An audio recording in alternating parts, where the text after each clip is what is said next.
guys, it's me Anya from Unicorn Friends, and today I'm gonna be making some fluid art coasters.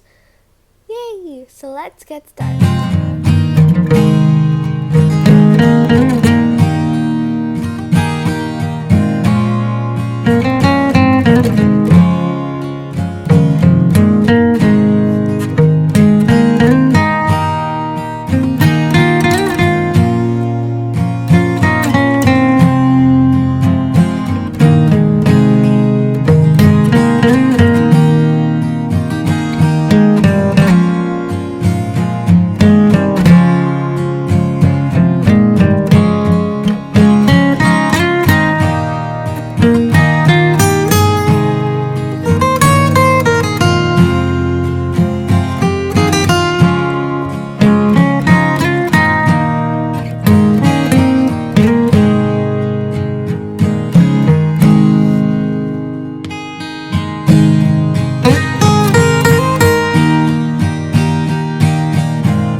So the coaster's done and it looks super pretty and glittery and just amazing.